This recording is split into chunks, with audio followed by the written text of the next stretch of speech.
বাংলাদেশের বিদেশমন্ত্রী হাসান মাহমুদ বলেছেন, ভারতীয় পণ্য বয়কটে ডাক দেওয়ার পুরনো ও ব্যর্থ এজেন্ডা নিয়ে বিএনপি এগিয়ে আসলে জনগণ বিএনপিকে আবারও প্রত্যাখ্যান করবে। ভারতীয় পণ্য বয়কটের ডাক দিলে বিএনপি জনগণ থেকে আরও বিচ্ছিন্ন হয়ে পড়বে। সোমবার ঢাকার বিদেশ মন্ত্রণালয়ে সমসাময়িক বিষয়ে সাংবাদিকদের প্রশ্নের জবাবে একথা বলেন তিনি। মুখ থুবড়ে পড়েছে, তাদের বাড়িতেই প্রচুর ভারতীয় পণ্য, আবার কারো কারো ভারতীয় বউও আছে। তো এখন সেই আন্দোলন তো মুখ থুবড়ে পড়েছে, যেই দেশের সাথে আমাদের কয়েক হাজার কিলোমিটার সীমান্ত,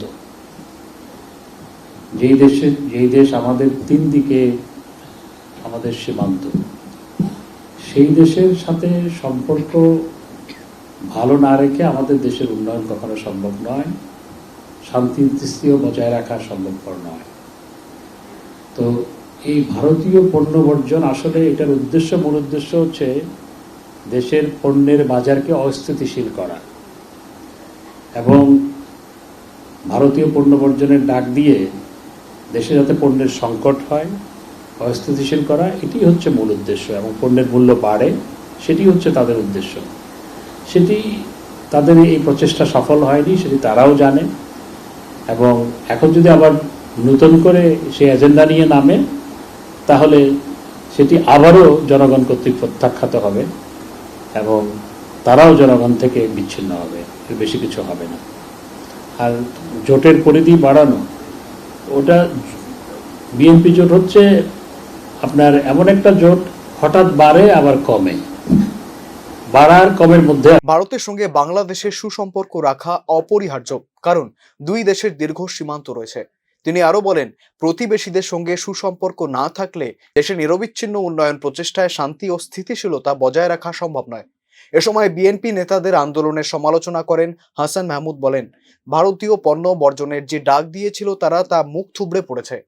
যারা ডাক দিয়েছিলেন তাদের বাড়িতেই ভারতীয় পণ্য বেশি আছে, আবার ভারতীয় বউও আছে। এসব করে তারা জনবিচ্ছিন্ন হচ্ছেন। এর আগে বাংলাদেশে ভারতীয় পণ্য বয়কটের ঘোষণা দেওয়ায় বিএনপি নেতাদের কঠোর সমালোচনা করেন প্রধানমন্ত্রী শেখ হাসিনা। আরেকটি বিষয় না বলে পারছি না, দেখলাম বিএনপির এক নেতা চাদর খুলে আগুন দিচ্ছে, ভারতীয় পণ্য ব্যবহার করবে না। এরপর আবার দেখা গেলো কিছু চাদর কিনে এনে পরানো হলো। আচ্ছা, শীতকাল তো চলে গেছে, এখন চাদর পরে বেশি আর কি আসে যায়। কিন্তু আমার প্রশ্ন, যে নেতারা এখন বলছেন ভারতীয় পণ্য বর্জন করেন, তাদের বউদের কয়খানা ভারতীয় শাড়ি আছে? তাহলে বউদের কাছ থেকে সেই শাড়িগুলি এনে কেন পুড়িয়ে দিচ্ছে না? আপনারা সবাই একটু এই কথাটা বিএনপি নেতাদের জিজ্ঞাসা করেন, যে বউরা যে ভারতীয় শাড়িগুলি, এই যে ঈদের সময় তো আমি জানি বিএনপি মন্ত্র যখন ক্ষমতায় ছিল তখন বহু মন্ত্রীরা যেত, মন্ত্রীর বউরা যেত শাড়ি কিনে এনে এখানে ওখানে ব্যস্ত। আমার পরিচিত কয়েকজন আমি দেখেছি, নিজেও দেখেছি। আমি একবার প্লেনে যাই, দেখি সাথে 5 জন একসাথে। আমার কি ব্যাপার, 5 মন্ত্রী বউ একই সাথে?